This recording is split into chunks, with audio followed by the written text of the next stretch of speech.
I have a hot take to open this week's episode of the Crubcast, and I'm going to say it. Faithful remakes are bad, actually. Kill them. Please kill me. Get rid of I'm them. Get rid of them. here Kill 'em with right now. 3 of my Kick 'em fellow off the co-crubbers. podcast. You can hear the luscious voice of Brody Rackrocks. You can hear the less luscious voice of famous Twitch streamer JTart9. I wish I was more luscious than that. And you can hear the most luscious voice of Travelton. Hey. Did you just turn your game all the way up for that bit? So much fan. Why did you turn your fan all the way I'm so up? sorry to our wonderful audio listeners. At Crub.org on every audio platform, you can see the video version of that same shitty audio at youtube.com/@CrubOfficial, and you can find all of our socials in the links in the show notes or description if you would like them. Today on the Crubcast, Brody and I were talking a couple days ago about Spyro 1 and Spyro Reignited, as we usually avoid doing because I don't like Brody. And while we were talking about it, I was explaining some of the thoughts I have for a video that by the time you're listening will most likely be out about Spyro 1. And I described Spyro 1 as a renovation-style remake rather than like just a remake, a remaster, a remakester. The idea being, as a kid, you had a different perspective on the world because you weren't taller than your dinner table. You had a different visual perspective, like physically you were in a different spot, and you have those rosy memories. So as an adult, when you see slightly different changes, such as a cat that Trav is holding, hi zippers, or you see like on the door frame that the spots where your parents marked off your heights as a kid, those got painted over, and you're like, man, that's disappointing. But as an adult, you get why, because if you moved into a house, you wouldn't want those notches. And so Brody and I were talking about this, and Brody, I wanted you to share your perspective on what you said about that regarding Spyro as the most Spyro to ever Spyro. Could you remind me what I said? You said, make sure to forgot? like and subscribe, dear viewer/listener. Leave us a review and all that fun stuff. Wow. That's true. He was saying that it was really every time we would go into the BRB screen setting up this podcast, he would be like, guys, remember to subscribe to the Podcast. And like we're like, Brody, you're not telling When we anyone. go You're to the not getting BRB screen, I'm only telling you guys. You're only telling us here. You keep repeating to us, please subscribe to my podcast. I'm really trying hard. So what you had said to me was, you had said like that was kind of where you had finally landed after being annoyed with some of the smaller changes, like Spyro's purple being different, that sort of stuff. And you had said, like you had talked about that, and then you had elaborated on how, the creator's interpretation, the remake creator's interpretation is necessarily going to be different from every player, because the way that they're seeing it for work is different than the way that you're seeing it for play 20 years ago. Mm-hmm. Right. And when it comes to Reignited specifically, there's a lot of extenuating circumstances that go into it. Like the fact that they only had 6 months to work on the first game and then less to work on the other two. Yeah. So there was a lot of like, there is no room in the budget or the time limit for revisions. So it's like, it's a case of a lot of it's like, okay, it's good enough, right? Like an experience that I often have in my own line of work is when you're working on getting an episode of something out every week or every 2 weeks, like you don't have the luxury of a million revisions to get that one shot to look amazing. Yeah. It's like, okay, you put as much work into it as you're reasonably going to get to put into it. Is it good enough? Great, cool, ship it. Yeah, like you get one pass and that's it. Yeah, I mean, probably a little more than one in terms of like, okay, here's some minor revisions. What can we do? Can we get this on the right track? Is it completely wrong? Okay, change it. But like, as long as it hits that mark of being good enough, it's like, okay, great, ship it. Like that's, as long as it hits a certain level, like it doesn't need to be, it's not even a case of perfect is the enemy of good. It's like good enough is the enemy of anything beyond good enough. Yeah. In that case. And this has happened with many games too, where like what I had said of you got one pass and that was it. That has been the case before with a lot of games. True. Like many, many, many times that's happened. Where you get one chance, like the Ratchet PSP games. I spoke with one of the lead designer on some of those games, and he had said, yeah, you got one pass on a mechanic, and you didn't get to test it. You just kind of put it in, and that was it. And anyone who's done anything like creative understands how that can tend to be. Like I'm sure, Trav, when you've done art in your other life per se, you've had those experiences where you're like, well, I only get this much time to work on it, so this is what I got to do, and if it's not perfect, whatever. Corners are getting cut all the time because there's a point, especially if you're doing it for profit. There is a point where it's like, someone only paid $40 for this. Am I really going to do another pass over this sketch? And so we took that idea, and somewhere in that discussion Brody and I said, man, faithful remakes are bad actually is a great, hook for a podcast or a video. And so we took that here and we kind of expressed that with games that each of us, are fans of or interested in. And as my little portrait behind me is showing, that also refers to a game such as Sonic Adventure, a game that I think should not be remade. So I want to go ahead, Justin. I want to go to you first regarding your game. Yeah, I was going to say, at least with Sonic Adventure's case, they kind of remade it one time and it didn't come out very well. Well, right? Yes, that was more of a port than a remake. Yeah, more like what a I DX mean where is, like it kind of messed around with the game feel. I guess that might be something we need to clarify, because it is still a gray area for some people. Like we might need to establish in this podcast a line of like what is a remake versus a remaster. So I spent years trying to classify that, man. I've read Brody's insane scripts about this before. What I'll say instead of remake versus remaster versus port and that sort of thing is, I really like that the idea I came up with renovation being the way to describe some of these for very childhood experience type games. But more so, very quickly before I throw it to you, Justin, I'll say when we're talking about faithful remakes, we're talking about remakes that are essentially trying not to change a thing and just make it look prettier, but not just a remaster where they're upscaling things. So Spyro Reignited explicitly tried avoiding to change anything outside of some ESRB stuff like guns being removed and updating, things here and there, making it look prettier, making it look like what you remember it looking like as a kid when your memory was blurrier and, rosier. Versus a thing like, I'm going to say Final Fantasy VII Remake. That is explicitly not a straight one-to-one remake as much as, Rebirth kind of is a straight one-to-one remake of that world, that chunk of the game, stylistically and not really, missing plot beats. That one takes the idea of Final Fantasy VII's plot about flawed memory and makes that a collective thing with the player base. Another example is Metroid 2, the 3DS Metroid Samus Returns remake. That is not necessarily a faithful remake because it goes in and explicitly improves a ton of things, and fans like it for that reason. Because you shouldn't just remake Metroid 2 one-to-one. Zero Mission's not a faithful remake. You shouldn't do that. Yeah. But before we go to Metroid, I want to throw to Justin because Fire Emblem Echoes is a really good example of a remake that is both a little bit too faithful, but it's also explicitly not faithful, and that's kind of what made it playable. Yeah. So with Fire Emblem Echoes, it's such an interesting case because that game was never playable outside of Japan.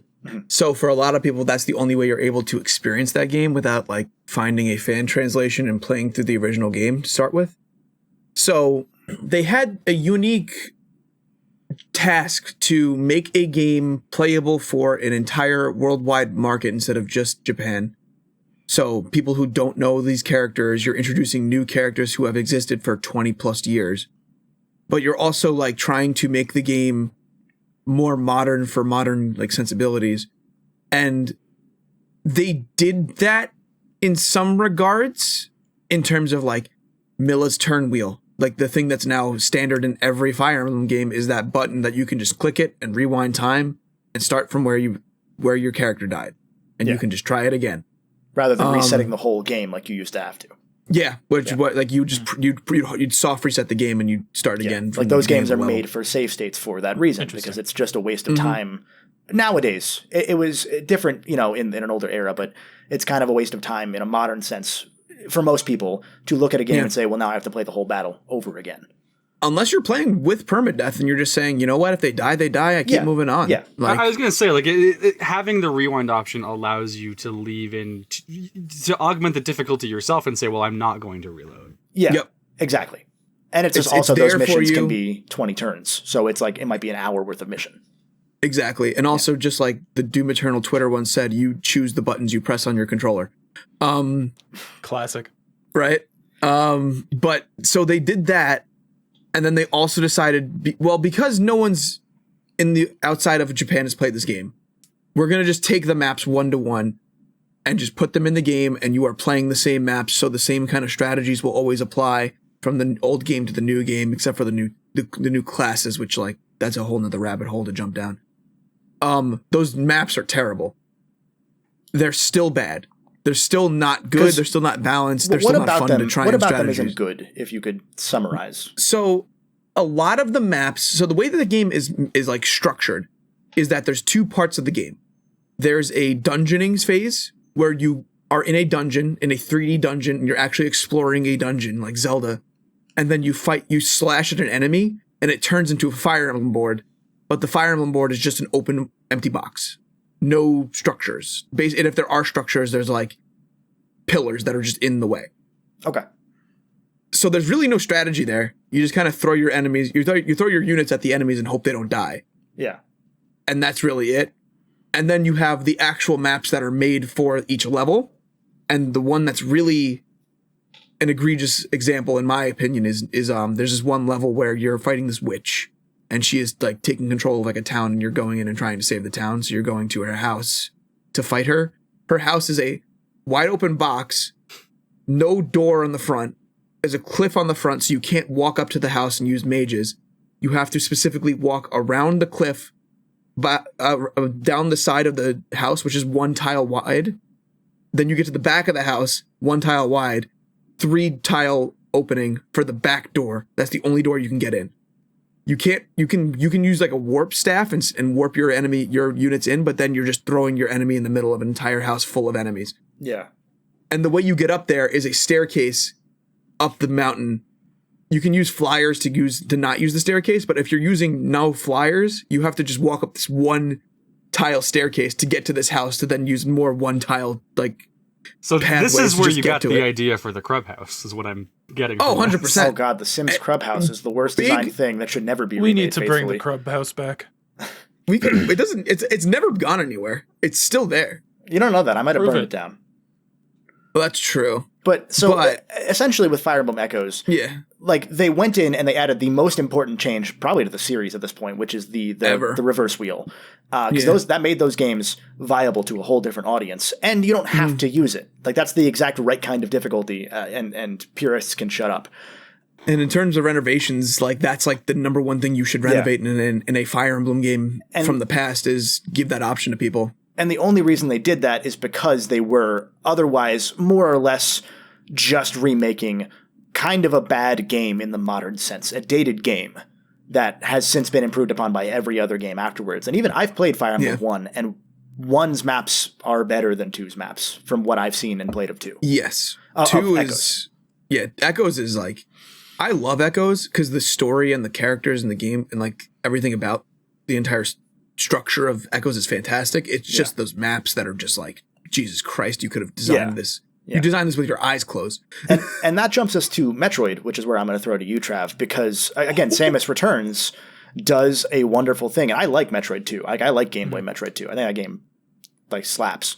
But it also is super dated. It's hard to look at because there's only a certain number of colors on your Game Boy Color, Game Boy and then Game Boy Color. Absolutely. And Samus Returns goes in and adds a bunch of mechanics that even regular Metroid games prior didn't have that have since been kept in Dread. Yeah, and like the counter and stuff. Exactly. And it made it more active of a game and made Samus more of a badass, which she was always supposed to be instead of just a tank.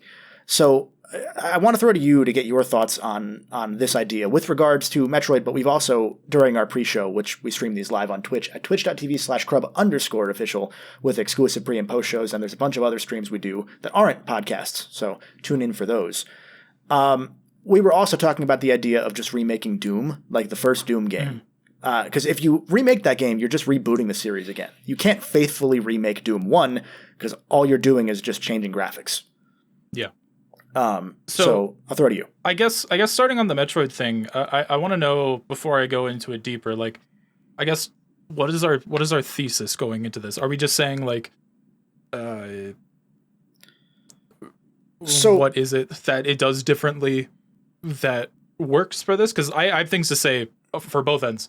I think I guess I there's just want to know where you're coming from with this. to me, there's the idea of a spiritually faithful remake that does change things, and that necessarily is going to piss people off. There's going to be someone upset by the changes in any remake, any remaster, for sure. anything of that sort. You can't please everybody. But the idea of if you were to faithfully remake Metroid 2, it would be a bad game to release in 2016, 2017, whenever it came out. If you were to faithfully remake the old Spyro games and just change their graphics, which is what Reignited mostly does with a few very minor changes. Like, they're wonderful to introducing a new audience, but then, Brody, we've talked about this off camera. At that point, you could just straight port them via emulator onto new systems and not change anything. And, like, that is true, but the focus of that remake is not to just appease old fans, it's to introduce new fans. It's a renovation. You can visit the house, but that's sort of where I landed, because with a lot of the thing is with any remake, most of the time the discussion can kind of end with, well, if you don't like it, you can still, the original still exists. Yeah, especially now with more games getting decompiled. Yeah. And it's like, it's a case of like, yeah, okay, maybe it's harder to get it, but emulation exists. And, in the case of something like Final Fantasy, like Square is very good about porting that to modern consoles, keeping it, available and around. So there's that aspect to it, which is great. But like with regards to Reignited and a few other remakes of its ilk, it serves a grander purpose than simply being a remake of the game itself. So if I'm looking at Reignited in a bubble, judging it based on itself and its relation to the original games, I'm fairly like, oh, I'm disappointed with this and this and this, or oh, I wouldn't, choose to play this version over the originals because of, whatever. Here's maybe some stuff I like, some stuff I don't. The larger conversation that I think happens with it, and the reason I'm so passionate about talking about it, is because that game stands as a symbol of like, well, this franchise has effectively been dead since 2005. Like, it's been rebooted twice, but those aren't the same thing. It's the same IP legally, but those are effectively different branches, different characters altogether. Like, it's a different Spyro in two instances. And so I'll take that, and I'm going to expand it to what Trav's question was by way of Sonic Adventure. Because if you remake Sonic Adventure faithfully, you're losing most of the fans that want Sonic Adventure remade. They want Sonic Adventure ported, but prettier, but they want Adventure-era Sonic graphically. A lot of them. I'm not generalizing every fan here. But they want the Adventure-style Sonic design, not the modern Sonic design. They want classic Shadow in Adventure 2. They don't want the modern version of Shadow from them, like slight changes to their design. It's a big deal to a lot of Sonic fans, and I get it because you're passionate about it. But you can't remake that game without also one-to-one keeping the jank, because if you do, it's not the same game. You can't just make and I don't mean that Sonic Adventure 1 isn't good. I love Sonic Adventure 1 now. You can't make a good 2025 Sonic Adventure remake that's one-to-one with the original game. That game does not work in 2025. It worked in 99, and you have to play it like it's 99. Sure, right? So, like, you could take a clinical approach to it and say, like, okay, here's all of the places that you can clip through as Sonic that isn't good to clip through. And you can go and you can fix those. But functionally, yes, the idea of, especially in the game so based on momentum, it's like, well, if you're updating the geometry of all of these structures, you're inherently going to update how Sonic is going to interact, like, physically with the world. Yeah, and at that point, why are you making so many designers go through that trouble of one-to-one remaking the thing or changing the thing when you're subjecting them to harassment, when their inspiration that they take from Sonic Adventure in going to try and do it justice, again, is inherently not going to be the perspective that a lot of fans have who have poured hours of their life into this for free. Right, and you think about it from the perspective of like, okay, well, what does a Sonic Adventure remake look like? Done quote unquote correctly, and I like what I mean by that is just like if you took Shadow Generations and you took that gameplay, maybe with a handful of tweaks. And So let's leave the Sonic use Adventure that. stuff for now. I'm just throwing that as the example to give to Trav. We'll come back to Sonic Adventure because Sure. the Shadow Generation. I was waiting for a moment to jump in, but I'm like, I kind of want to see where this goes. Like I want to get to that by the end of this discussion because Sonic Adventure, I think, sure. is the perfect example of this. Yeah. But Metroid is a great example of this because it's been done twice with Metroid. Mm-hmm. And so, throw it to you. So, I guess one thing I want to throw out there is there's a broad statement, does not really apply to Metroid, but it applies to like expectations, what fans want, and we could loop back around to this with, for the Sonic Adventure chat. And it's one thing of that I've kind of been noticing a lot over the last few years of fans don't know what they want, but also fans don't understand the gaming industry. Well, yes. Yeah. And that'll make more sense, especially once we get into the Sonic Adventure remake discussion of a hypothetical. But regarding Metroid, I guess I'll just be glazing it for a bit, which I will happily do for this entire podcast. So Metroid has had, two prominent remakes? That would be Zero Mission and Samus Returns. I can't think of any other I wouldn't count remakes Prime off the top of my Remastered. head. Yeah, Or the remastered. Wii game, the Wii versions of Prime 1 and 2. I wouldn't count those. Yeah. So both of those take an entirely different direction. Like, yeah, sure, some of the environment is the same, some of the power-ups are the same, but they are, for all intents and purposes, completely different games. Literally, I think the only thing that you could argue is the same, and it's not, is the map. Like, level or rooms and some will be the plot same. points, right? Like Yeah, some and of the plot writing. points, sure. Yeah. But they usually they'll add more to it. But in the case of like Samus Returns, which I think is the big one here because it is the biggest departure from that original game, especially considering the original game. It is. Oh my goodness! I just lost my train of thought. I guess I'll start by backing up a bit.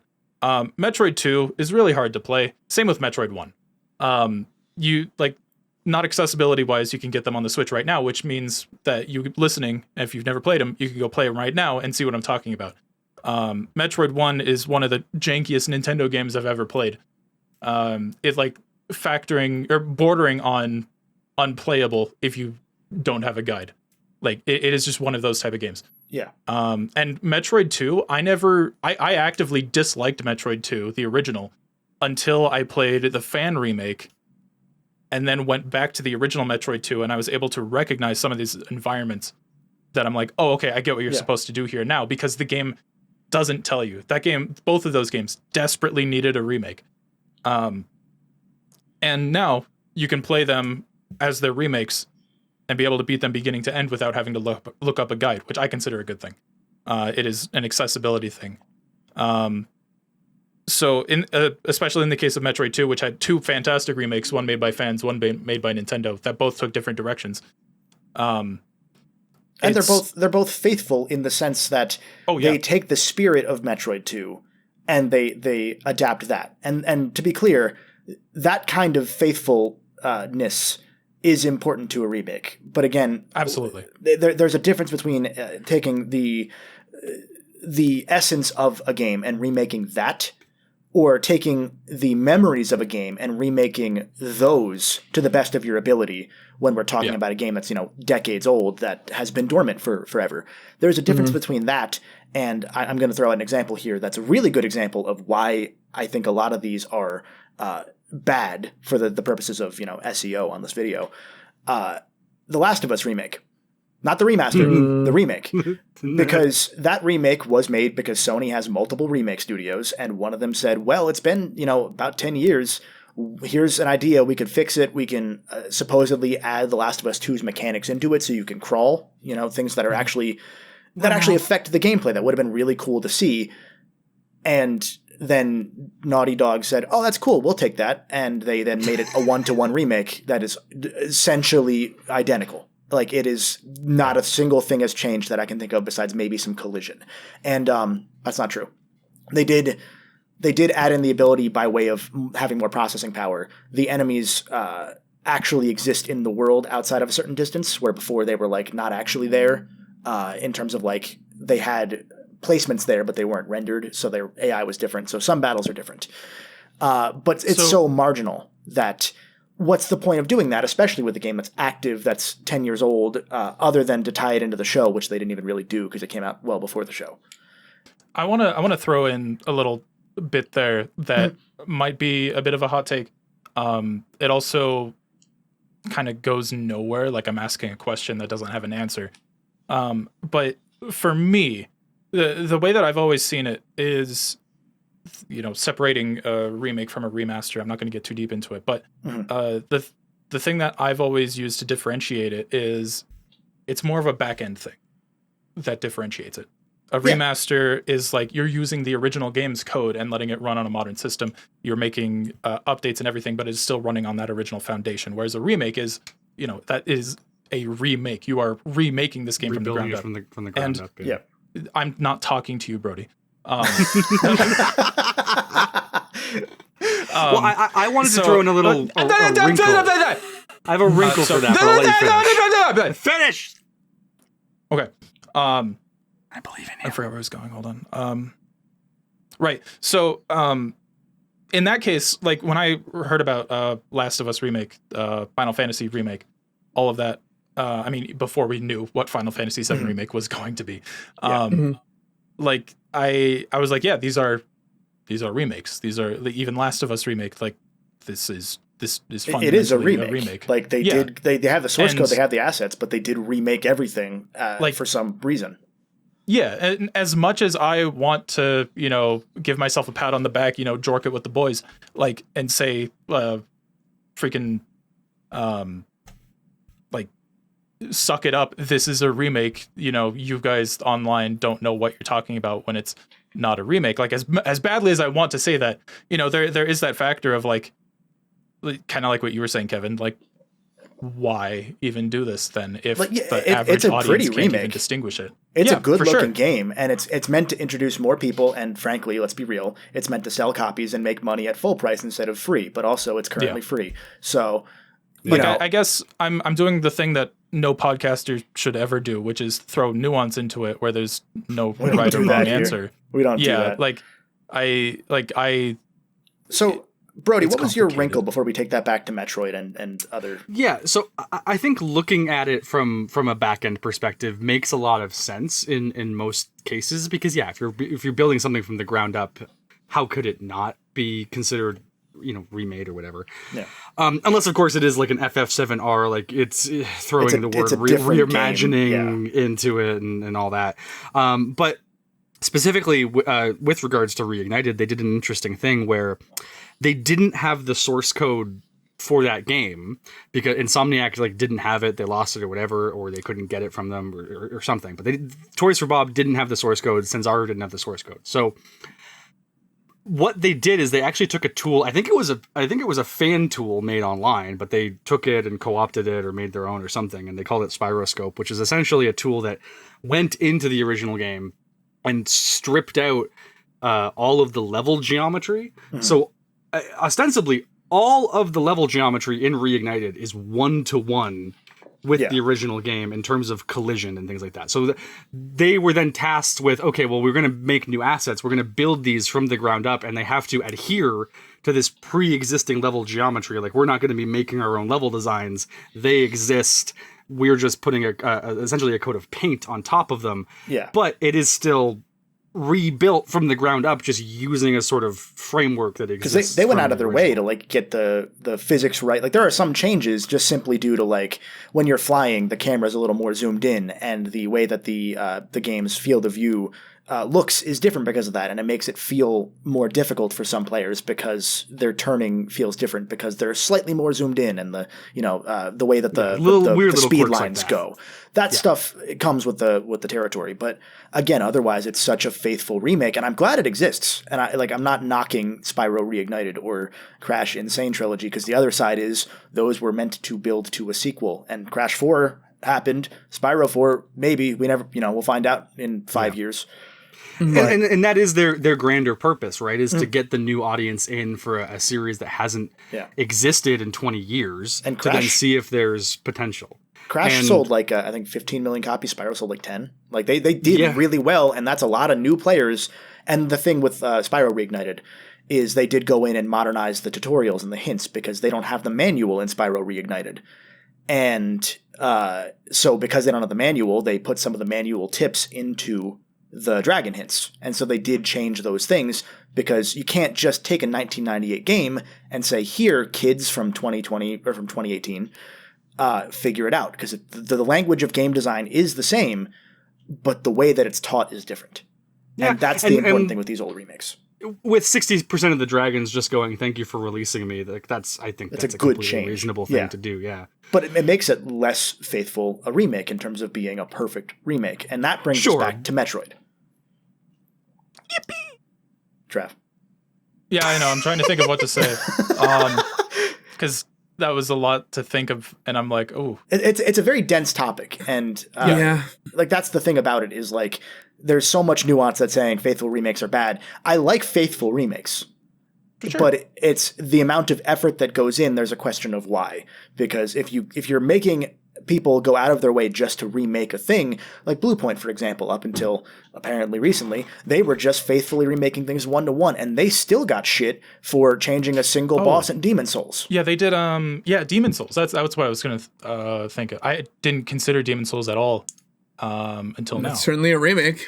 It's straight like, I played that the game. remake first, and then went back and played the original, and realized how freaking similar these games are, but how needed the remake was. Like, they didn't really add too much more in terms of like mechanics. It really is just a facelift for a lot of it, but it's also like it's giving it a completely new vision. Like the old game, I would argue, was almost cartoony. It's silly in some areas with some of the sound effects and art design that it goes with, and that's fine. It did a good job with it. Whereas, Demon Souls remake, it is a lot darker, more tonally consistent with the Souls brand, I guess From Software brand that they would later shift into for all their games. They did the same thing with Shadow of the Colossus, which is one of the best remakes of all time. Because it's a remake of one of the best games of all time. I didn't. Modern platforms? 30% Chris stole my title for this video that I never made and made it, and I'm glad he did, which was I finally get Shadow of the Colossus, because I never got it on PS2. I never got it on PS3. I thought it was really cool. I had written about it in like high school as one of my essays that I had to write, because we had to write a research paper on a thesis paper on whatever we wanted to, and I wrote the games as art debate, because that was hot at that time. And I used Shadow of the Colossus as the example, and it was the remake that made me finally get it, because it's such a strong, perfect remake to the point that there's like maybe one or two changes, and it's all just like, oh, the frame rate's better, therefore the collision's a little weirder, whatever, because it's like it's all tied. But it's such an interesting one. I was going to say something else with that, but I forget what I was going to say. Shoot. One of the things I really appreciate with the Demon Souls remake, because the way that I played it, I had never played the game. I'd never played any of the original. Like, I started with Bloodborne, so I kind of went back. And I played Demon Souls for the first time, I guess 2 years ago now. And what I quite enjoyed was when I went in there, I went into the settings, and immediately, the very first, they give you a bunch of filters you can do. The very first filter is the quote-unquote classic filter, which is supposed to, like, make the coloration look closer in line with the original game. Oh, interesting. And I played the entire game with that on. And so the way that I would do it is I had the classic filter. Every time I would enter a new area, I would turn it off to check what it looked like as Blue Point made it. And then I would put the classic back on, because I was almost always kind of like, oh, that's really interesting, like the direction Blue Point took it. But there's a vibe that the original has with it's very like green coloration. That's what I was going to say. I wrote it down once you started talking, because I remembered we talked about this. The Medieval remake, the remake of the PS1 game Medieval, is very similar in that way, because as you had said, and I'll throw it to you actually. I'm not going to, you just say it.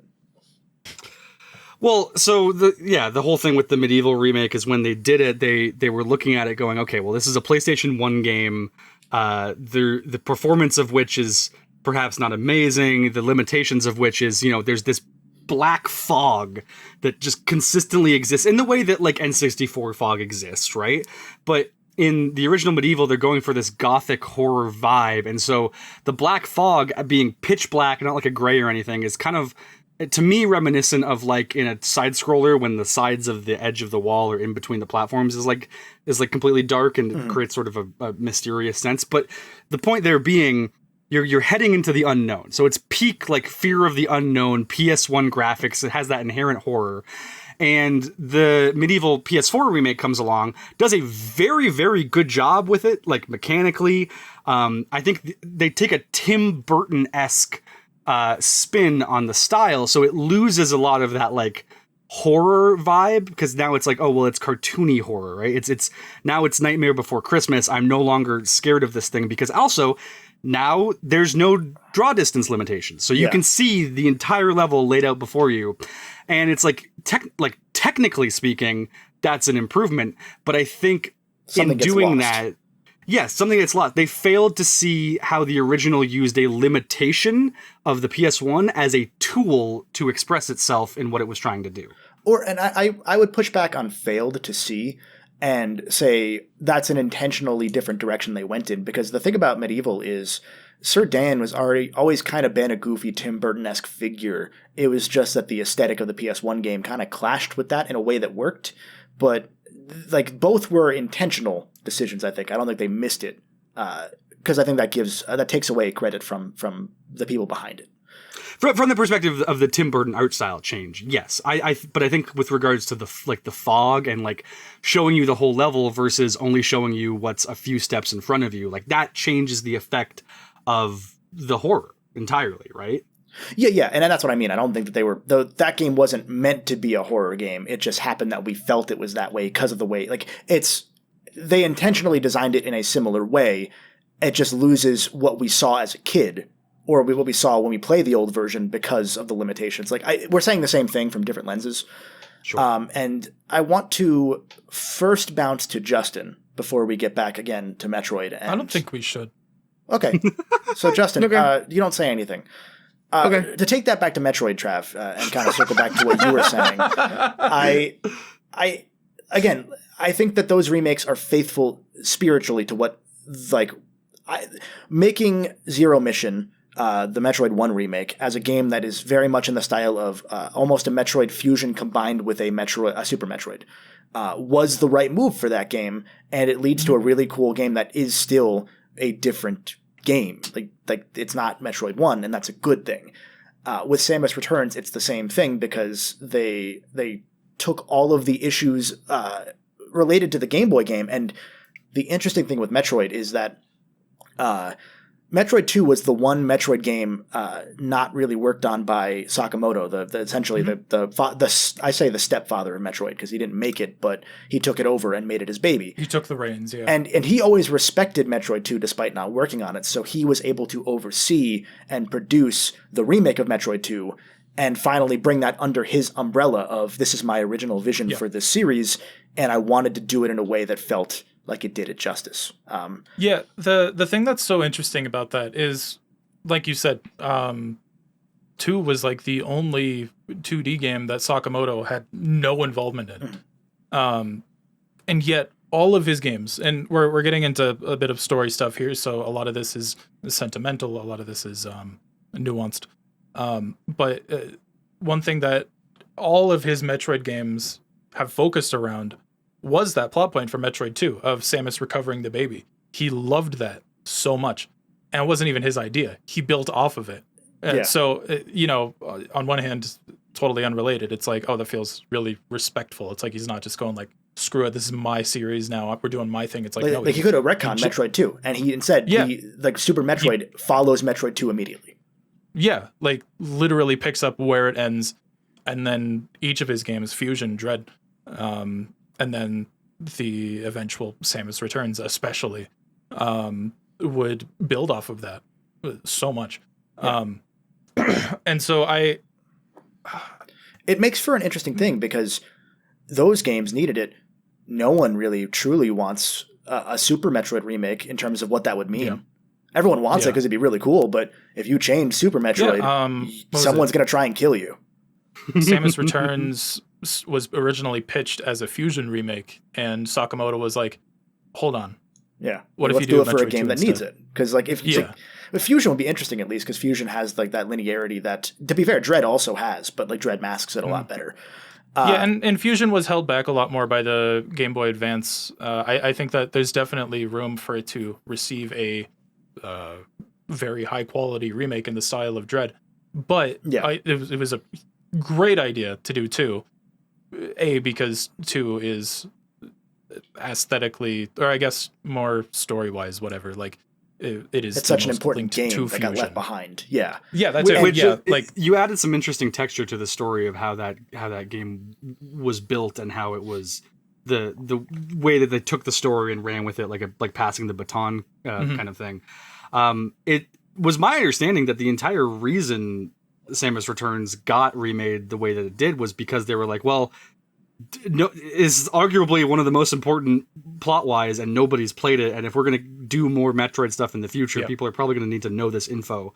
So that's why we're picking it above anyone else. A little bit of both. It's probably both things together, rather than just it is one. definitely like you play. I'm going to spoil some parts of Samus Returns. I figured that anyone who's going to play it has played it by now. How dare you? Or this will encourage them to. Or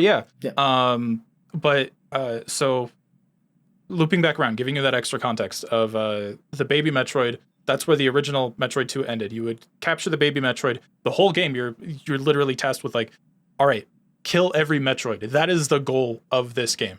It's not like Metroid 1 where you're on this alien planet and you discover the find Metroids. your way out, haha, Yeah. and then maybe stop the space pirates. It's aliens where you kill all the aliens. Yeah, you are actively going down there with the goal. You have a counter at the bottom right of your screen that's just how many Metroids are left. Kill them all. That's the mission. And then kill them all, Peter. in a way, yeah. And in this black and white screen that's like 2x2 pixels. Hey, it's green and green. Thank you. I'm so sorry. You're right. These green and green pixels. They have this beautiful moment where like no text, just music, where you encounter this egg, it hatches, a baby Metroid's following you, take it back to your ship. You're able to tell what that story is that they're trying to tell on this monochrome it screen. Impresses upon you. Like it's like, oh, that's my mom. Like that wasn't Sakamoto's idea. He loved it so much that he made all of his Metroid games focus around that idea and keep building on it. Yeah. And now he finally has the chance to tell his own version of that story that inspired him so goddamn much.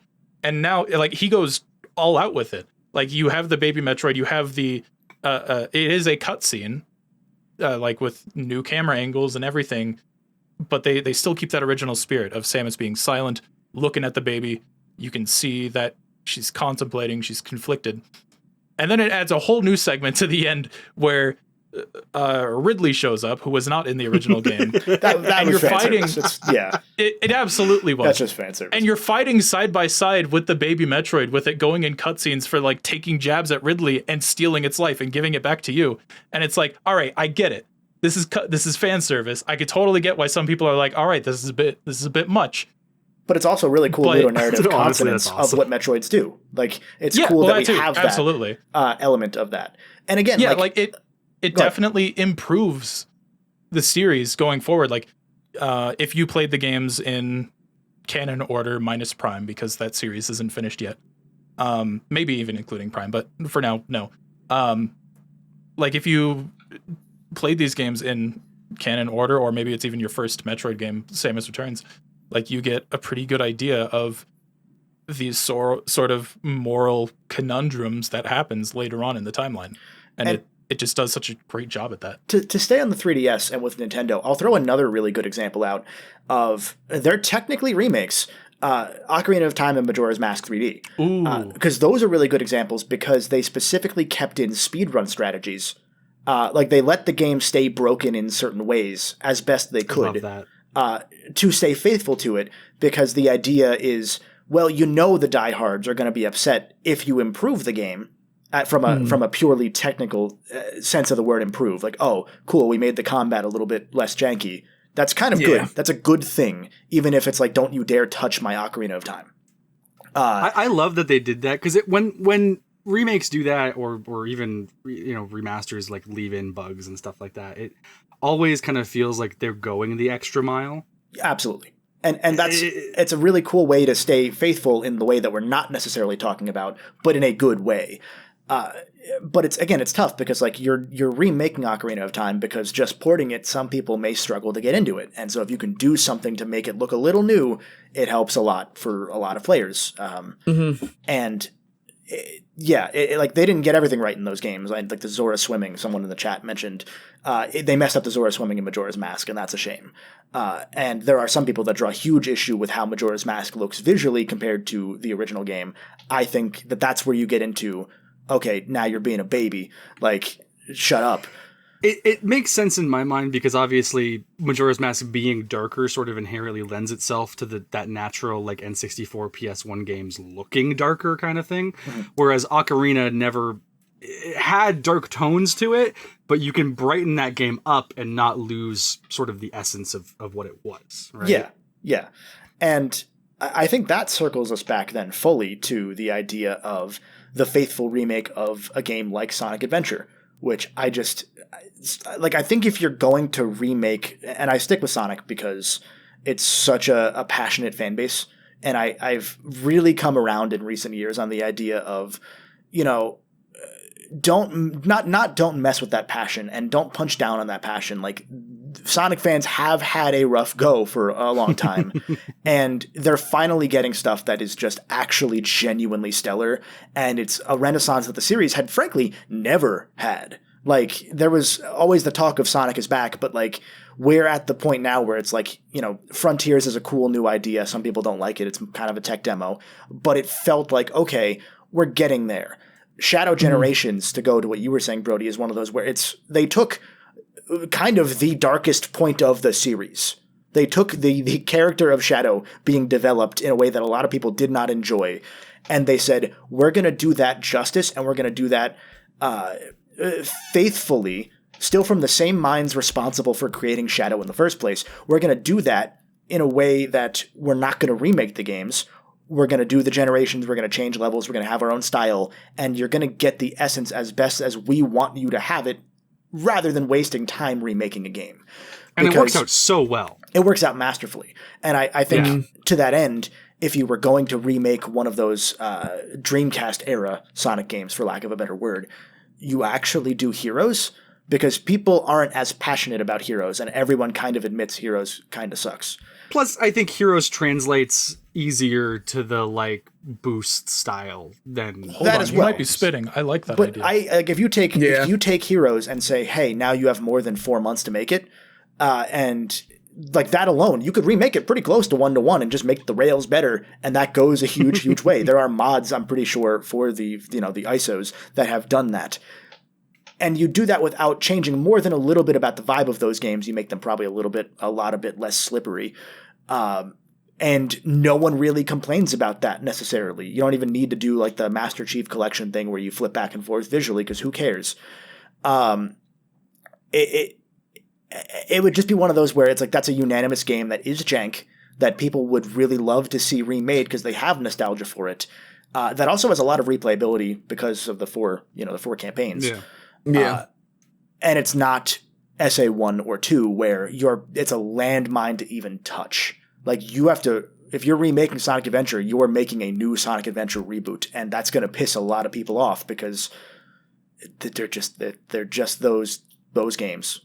Yeah. Like I'm firmly in the camp where, like, let's say a hypothetical SA3 came out and Sonic and Shadow controlled like Shadow does in Shadow Generations, I would be very happy about that. But I know that a lot of people would be like, well, you don't get the momentum of SA1 and then, things like that. And it's like, totally understand. For the people that played that game in that way, completely get it. For someone like me who kind of just like went through the levels and never got into the speedrunning aspect of it, I'm like, Shadow Generations controls are absolutely perfect for me. And I would be happy to see, that be translated into like here's the levels, they control like the boost parts of Shadow Generations, here's the overworld, it controls like the overworld part of Shadow Generations. Would be fantastic. I would love that. But in terms of a remake, that's a whole different minefield that you're not given necessarily the same graces. Yeah. Even a sequel wouldn't necessarily get those graces, but I think it would be. And we're now at the point where, but in the past, I would have said, you don't even call it Sonic Adventure 3 because what that means to people is wildly different depending on who you ask. But if you don't call it that, we don't get Chow Garden. But now I'm back to, because of the changes that we've seen in the industry in the last several years, I'm now kind of back to, no, you do call it Sonic Adventure 3. Like, you're not going to call it Half-Life Reboot. You're going to call it Half-Life 3 because people know what that means. You're not like that. There's a very like Kingdom Hearts 3 is Kingdom Hearts 3. Sean wouldn't know, but it is. And I think it's wildly changed how I feel about that between that and the fact that all three of the console groups have finally fully committed to the idea of, oh yeah, we could just sell you emulated games, huh? Like that's a thing that like Nintendo had been doing it for a while. Microsoft had been doing it for a while. Sony was kind of weird about it for a while, and they finally come around, and it's done great for them in the sense that like, yeah, you know, maybe we just give you Sly Cooper that way so that if we do make a Sly 5, you have 1 through 3 and there's 4, and we just maybe it works now. Maybe there's a chance that doing it works, even if you have to reboot the story or whatever. I think we've come around to what you said, Brody, about the old game can be there a lot more easily now. And it's a lot easier now to emulate just about every PC game, or every game on PC rather, or on other systems in general. I was a big proponent of like, if you're going to remake a game, especially if you're going to make changes, make the original available on whatever platform you're putting the remake on, right? Like just make it available in some way. Medieval actually does it in probably in the coolest way and also the most frustrating way, where the 100% reward for Medieval PS4 is the original Medieval game. Yeah. Really cool to find that out. The problem is you have to play through the remake it's 100% it, yeah. Twice. Yeah. The reward is that you get to play the game again. Yeah. And so I think now, like the one thing that'd be cool is that if you do that with a hypothetical Sonic Adventure 3, that means that 1 and 2 in some capacity are getting just straight up emulated on modern systems. But it's also like, even then, like, which Sonic Adventure do you do? Can you just emulate the Dreamcast game? Do you do DX? Because that's a very different game depending on who you ask people with Sonic. And again, that's the issue that proves the rule in a way. Like, it's not the exception that proves the rule, but you know what I mean? Yeah. And I do want to, before we get to the Patreon question of the week, I do want to shout out to an interesting method that Nintendo uses. And I think we briefly touched on it in the pre-show where it's subscribing, which you can do at patreon.com/crub.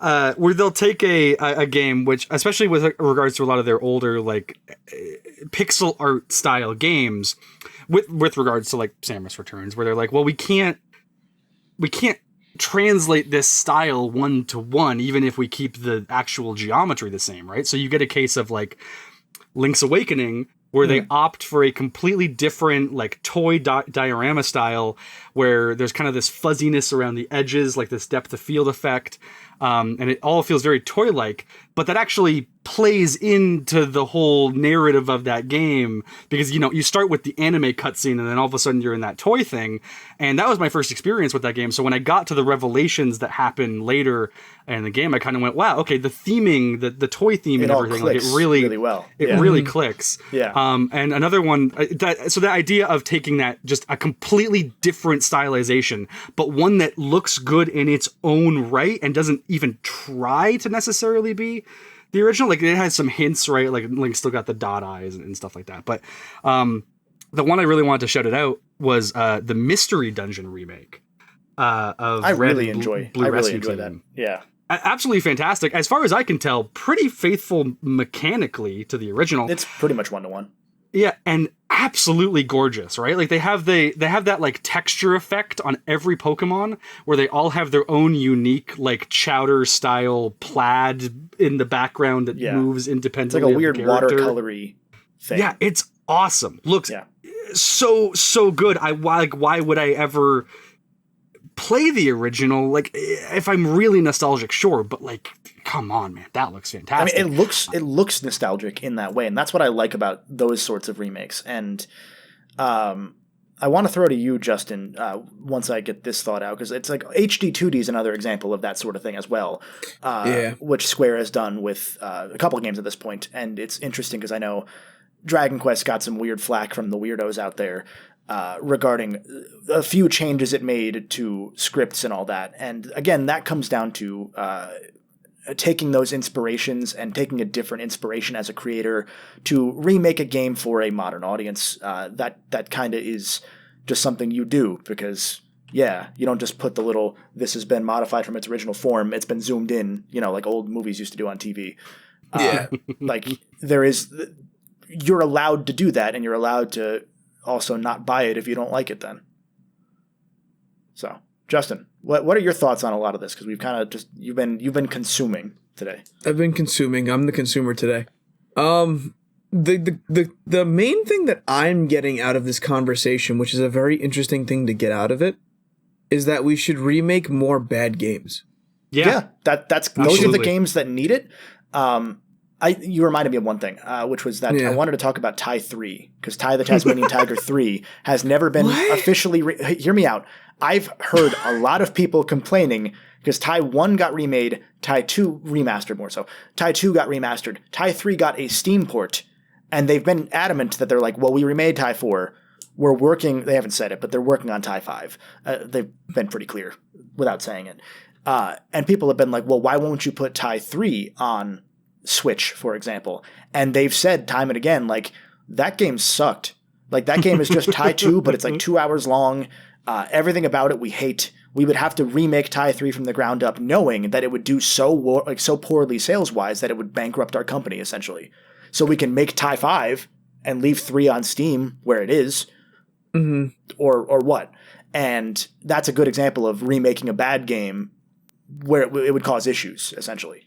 Yeah, but like there's some games that like you're running into a lot of the financial issue in this statement in terms of like, why would you remake a bad game? It didn't sell well the first time.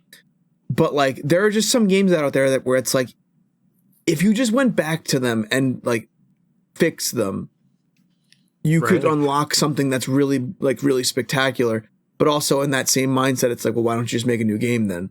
Yeah. Like I feel like you could go back and fix Sonic 06.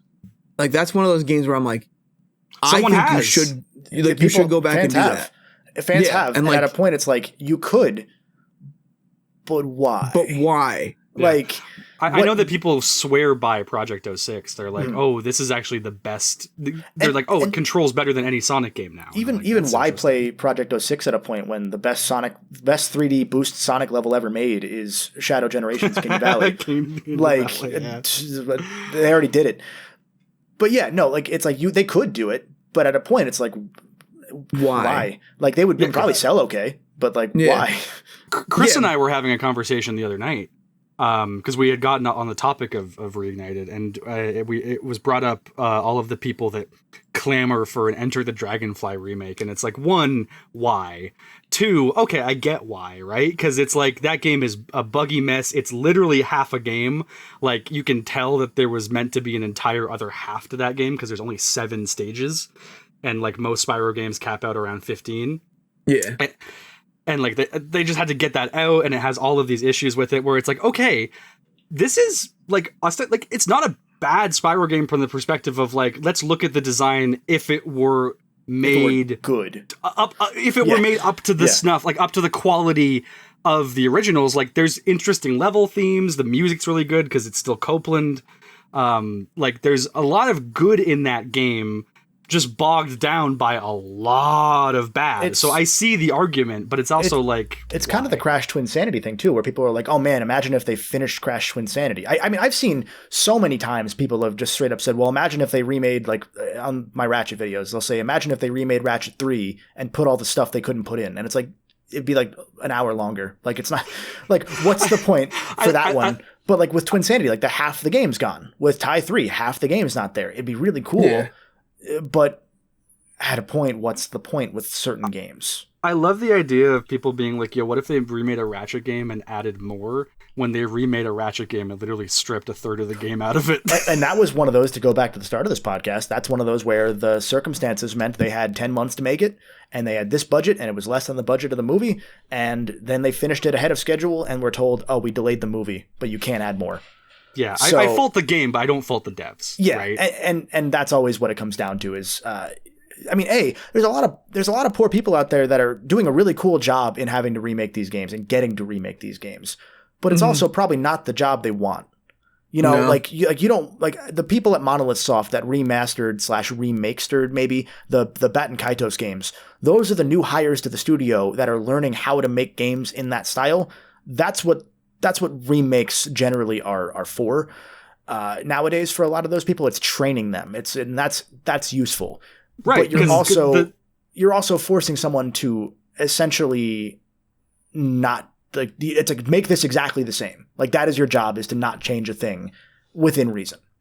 And that's kind of a shitty job to have sometimes. It is, but it is a very good exercise in practice, right? Yes. Like something that I would do when learning to draw and stuff. Would I be like, okay, can I emulate the Gravity Falls style? Can I emulate Adventure Time? Like, can I do even though if it's not my style, can I understand the principles that go into these things? So I think that's for new studios, it's a very good idea, right? Like the people that made the Medieval remake, as far as I know, made like a couple mobile games before that, and then Sony was like, okay, you're gonna do this for like the lowest possible price, so do it. And they did it, and now they're like, we want to do 2, right? Like they're like, please let us do 2, and they're never gonna let them do 2. But it's funny. There was a passion there, which was interesting. Yeah. And there are two sides to it, because you can do it that way, or if you're going back in like a Project 06 kind of way, you're not doing that to teach somebody. You're doing that because you as a studio want to go back and say, well, we can do it right. And there are ways to do that, as Shadow Generations has shown, without having to remake a game. You can just take the essence and make it your own. And just say, we're going to completely change everything, and you're going to like it because it's going to be really good. Yeah. It was specifically the 1-2 punch of like Reignited to Final Fantasy VII Remake that like completely broke me on this entire topic. Where before I was very staunchly like, oh, they don't do it justice, blah, blah, blah. And playing Reignited and noticing all the differences, because I had unfortunately played the original trilogy like a little over a year before it came out. And then going to Final Fantasy VII Remake, which is, I have never played the original for more than like a few minutes, where I'm like, I don't like this. But I knew that I liked the aesthetic. I knew that there was a lot. I had watched Advent Children, so I knew the universe had a lot that I liked in it, but I just didn't like the mechanics of the original. Hold on. My buddy showed me Advent Children when I went to his house one time. He was like, you got to watch this. It's awesome, because he loved Final Fantasy VII specifically. And he eventually bought the game. I tried the game from game sharing with him, and I did not like it. I bounced off of it, even though I knew that world had a lot in it that I would love. I just couldn't jive with it mechanically. So 7 Remake comes out, completely different mechanics. All of a sudden now it's like, okay, well, I really enjoy playing this. I enjoy the universe. I love Midgar. I fell in love with the characters. Like, it allowed me to enjoy a story, if not a game, a story that I wanted to enjoy. It got you in the door. And that's what remakes should be. And the fact is that us, as people who talk about games online and engage in capital D discourse, we're subsidizing the cost by buying the game, definitely, so that new people can even have these games made for them to try them. Yeah. And that's something we should also recognize, is like, you know, these games are for us to re-experience our childhoods in some way, in a lot of times. But also, if you're the kind of person that did replay Spyro a year before, or you notice these changes so immediately, and it's not just, oh, they changed the color of this thing, so it's not the way that I envisioned it as a kid. Like, you're already very in the weeds compared to the target audience of a dude who has a PS4, and they're like, oh, cool, I haven't thought about Spyro in a minute. I'm going to play that. And they play it, and they're like, that's really cool, and they stop playing it. I was walking in a farmer's market one day with my Ape Escape shirt on, and one of the guys at a stand like shouts at me, like singles me out. He goes, hey. He goes, what's that on your shirt? It's a game, right? What is it? And I'm like, Ape Escape. He's like, oh my God, yeah, I haven't thought of that game in 20 years. And I'm like, that guy's going to go home and Google Ape Escape and have a great time. Yeah, I don't like the idea of that. Oh my gosh! That's the kind of person that these remakes are for. Absolutely, or the people that are like, I want my kid to play it, but they're not going to play the PS1, so have this. Yeah, I know that was a big thing. A lot of people with Reignited, they're like, oh, I get to show my kid Spyro. That's awesome. And it's like, that's great for that situation, but there's a trade off that you have to accept as a responsible gamer. which are oxymorons, I know. But Yeah. yeah. Speaking of oxymoron, we are morons, and I'm gonna oxy our Patreon question. I have a good of the segue. week. I have a good segue. All right, let me hear your segue. Luigi's Mansion 3DS. Why? Useless remake. Shouldn't exist. Literally a demake. Actually looks worse than the original. Should have just been on Switch. Hey, speaking of demakes, what's our Patreon question of the week, Kevin? Well, I'm going to push back on that segue now to ruin it, because I think the hell part is of the reason they remade it was to because be 3D. Yeah. because Luigi's Mansion originally was That was- planned to be 3D. They made a 3D demo for Luigi's Mansion. It is on more the faithful GameCube. to the original vision than the GameCube game. Actually, go offline. Leave the podcast. You're done. We're done. It's made even worse by the fact that they're doing a Luigi's Mansion 2 remaster for the Switch. It's like that could have been already one. done. It's already done. I bought it. It came out, and also it's not a Luigi's Mansion 2 remaster because it's Luigi's Mansion 2 HD. Luigi's Mansion 2 was never called 2; it was called Dark Moon. It's a different game canonically. It's a different Shut game. up. Our Moon Patreon didn't question of the happen. week is from TK Hubworld, who actually wrote this in during our pre-show because they heard the topic we were talking about, and they decided Rest in to peace. submit They're not with us anymore. a question. And if you want to submit Patreon questions of the week, you can join for as little as $2 a month over at patreon.com/crub, or you can join via the YouTube join button. You can even subscribe on Twitch. We have the form in our Discord in the Crubscriber section. The Discord's free to join if you want to join it, but if you want to get the extra perks, get a bunch of cool content, and get to ask us questions that we answer on air, patreon.com/crub/ all the other stuff I said. TK Hubworld asked, what game would you like to see get a PS1-styled low-poly demake? Ooh. I've actually given this some thought. And by the way, Trav, you have a flush. I've wanted to try and do I'm like not playing Balatro. I'm not. I did not waste this entire podcast playing Balatro in the background. Low-poly Balatro? low poly Balatro. No, I think something like a Vanquish would be really sick. Oh, Vanquish would be rad. the That's what I'm on PS1. saying. It was the platinum Yeah. game where basically it was all like Yeah. just I do remember things as Vanquish. cool as You literally can just throw things out a cool as hell. cigarette. Like, you can just smoke in that game for fun because it's Yeah. cool. Smoking is cool, everybody. Man, Platinum should do a Metal Gear game. That'd be crazy. Man, It'd be imagine. insane if they did that. That'd be so freaking crazy. Low-poly I have to think about demake. this. Like Bayonetta or Vanquish is what like the Bayonetta Vanquish double pack as a low poly demake would be sick. They would control That's like my answer. shit, though. That's the, Oh yeah, but that would be so good. Like- Like you just see a bunch of voxels just flying all over the Yeah. screen. So it's tough because I think I would want it to be a game that is kind of inspired by that style, but not like not a Right, like, ukulele. I'm trying to Have think you of heard- like Scrimblows, right? Yeah. Have you heard of a game called Anodyne? Don't ever speak to me again. This is No, it's really Anodyne tough. 1. Yeah, that one, please. Oh. I don't know that I have a good one off the top of my head. It's hard, right? Because it's we've seen that it can be done well, right? With the Bloodborne demake, like that thing looks Mario fantastic. Odyssey. I want Mario Odyssey to get a PS1 demake because it'd be Mario on the PS1, PS1. Yeah, not in 64. yeah. I want a There should be PS1 32-bit. Looks like texture trash. warble. Like Yeah. get the vertexes. I want like, to be in flipping back dire and dire forth. docks and look around and the walls are just screaming at me and moving like it's Honestly, out of an like airplane. Mario 64, but with PS1 texture warble and aliasing would kind of go hard. I'm not gonna lie. Yeah. All right. It- I think I have my answer. Go ahead. It's like a Bravely would be cool. Do you want to? No, mine's not as big of a deal as I'm thinking of. I'm thinking Death Stranding. Oh, I that's a think you good could one. go Yeah. really artsy with that. Yeah. Because it naturally lends itself to the horror of the aesthetic. Yeah, Well, and absolutely. there's a lot of fog that like is usually throughout the atmospheres in Death Stranding, like whenever they go like timefall rainy. Ooh, or Death Stranding, and it's not a low poly demake, but as you get hit by timefall, it becomes progressively Wait, lower hold poly. on. I love that idea. That sounds awesome. You could do that on PC because the weird thing about the PC ports, at least with Horizon, I know, was you could downscale the resolution down to like 72p, not 720, 72. And That's so crazy. It looks awesome. like actual dog shit. But you could do that with Death Stranding, is have a custom like a wrapper that makes it so that it changes the. That'd be really cool. That makes me think. Ooh. Side note: I want to bring back LOD in the way that Spyro did LOD, where you can see that it's a low poly thing in the distance, but you don't care because it's cool that it gets more detail as you go towards it. Love Breath of the Wild. Breath of the Wild low poly would kind of go hard. Wait, hold on. That's Fire, actually. That's just Daggerfall. Tears of the Kingdom. That's just Daggerfall.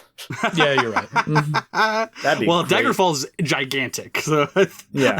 I think Breath of the Wild could fit in like a quarter little section of Daggerfall. I'd really like an Immortals Phoenix Rising demake, low poly demake, please. I'm not going to say that. Genshin Impact PS1 style demake, because then Justin would have to pull out his PS1 and put his credit card into it. Just jam it into the Puts it in the memory card slot. Yeah. Ooh, I don't like yeah. the idea of a PS1 game with jiggle See, what I physics. did is I just drilled a hole in the center of his credit card and stuck it right on the disk slot, and it spins.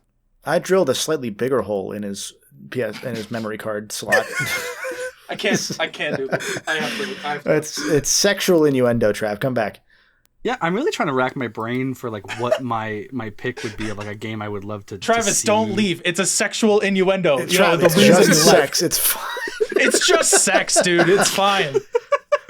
I don't see how everyone makes a big deal about it. All you're doing is screwing. I'm just jamming my cock and okay, I'm done.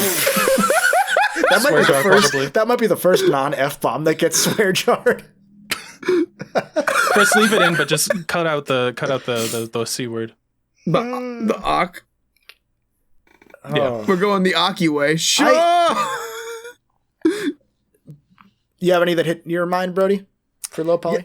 Honestly, it's difficult because I'm thinking like you said Death Stranding, and so that kind of hit me from like, okay, well, what tangentially horror games, right? And I'm like, or like Returnal would be cool, but I also love like how PS5 that game is, right? Like it's obnoxiously PS5, and I kind of love that.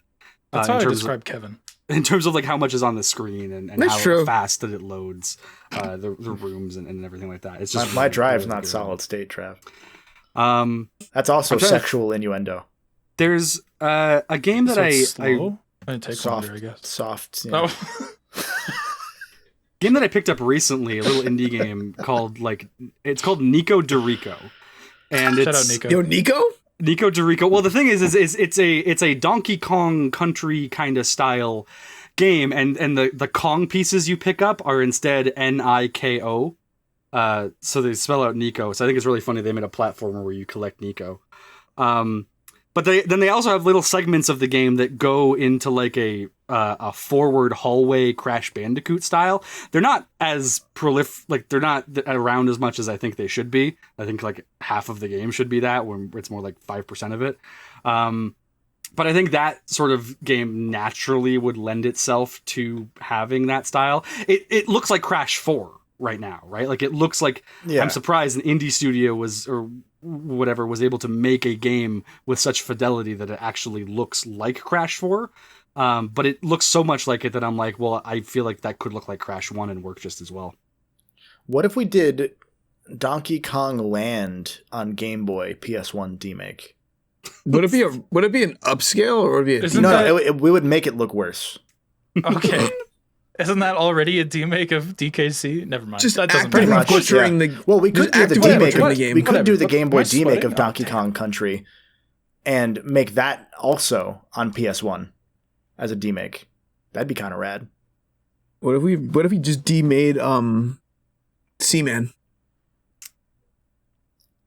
Infamous Second Son, because then the scale of that game would be acceptable. True. That game being 4 hours would work on PS1. You could just be like, oh, I would rent this as a kid Right? instead of paying $60 for it. And it's like, this is our launch game. It's really good. Our launch window game. It's our big seller. Sorry, the answer was staring me in the face the entire time and I didn't see it. PS1 demake, Spyro Enter the Dragonfly.